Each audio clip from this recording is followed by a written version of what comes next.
আমরা কোনো বিজয় উল্লাস করব না। আমাদের দায়িত্ব অনেক বেশি, কর্তব্যের বোঝা অনেক বেশি।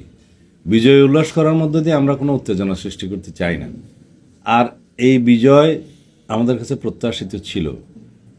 আমরা নির্বাচনের আগেও এবং নির্বাচনের পরে আমাদের মাননীয় চেয়ারম্যান সাহেব স্বদেশ প্রত্যাবর্তনের পরে আমরা জনগণের মধ্যে যে উচ্ছ্বাস দেখেছি এবং যে সমর্থন পেয়েছি, সারা দেশে আমাদের চেয়ারম্যান সাহেবকে, জনাব তারেক রহমান সাহেবকে দেখার জন্য, ওনার কথা শোনার জন্য সারা রাত ধরে মানুষ অপেক্ষা করেছে, ভোর রাত্র পর্যন্ত। তখনই আমরা মেসেজ পেয়ে গেছি এই দেশের মানুষ কি চায়। চকরিয়া পেকুয়া তো সারা দেশেরই একটা অংশ।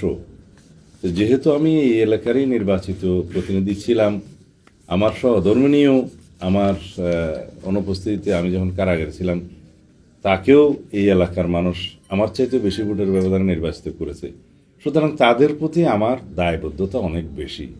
এই এলাকার মানুষ ব্রিটিশ আমল থেকে পাকিস্তান আমল পর্যন্ত বাংলাদেশের একটা প্রায় 20 বছর পার হয়ে যাওয়ার পরেও উন্নয়নের ছোঁয়া পায়নি এই এলাকা।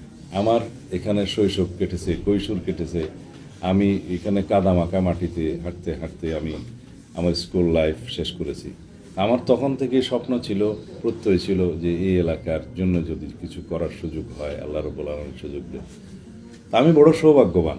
আমি জীবনে অনেক স্ট্রাগল করেছি এই দেশের জন্য। আমার প্রায় জীবন বিসর্জিত হয়েছিল। আমি অনেক বেশি ডেমোক্রেটিক স্ট্রাগল করেছি, গণতান্ত্রিক সংগ্রামে। কিন্তু তারপরেও আমি অনেক সৌভাগ্যবান। আল্লাহ রাব্বুল আলামিন আমাকে কখনো পরাজয়ের মুখ দেখায়নি, গ্লানির মুখ দেখায়নি। আমি বিজয়ীর বেশে এই দেশে ইজ্জতের সাথে, সম্মানের সাথে প্রত্যাবর্তন করতে পেরেছি ফ্যাসিবাদ মুক্ত বাংলাদেশে। এই শুকরিয়া আমি আমার শেষ মুহূর্ত পর্যন্ত আদায় করে যাব। সেটা আমি কৃতজ্ঞতা প্রকাশ করছি আমার দেশবাসী। আমাকে যখন গুম করা হয়েছিল, তারা আমার জন্য আল্লাহর দরবারে মোনাজাত করেছে, কেঁদেছে, এবং এই দেশের মানুষ সংগ্রাম করেছে।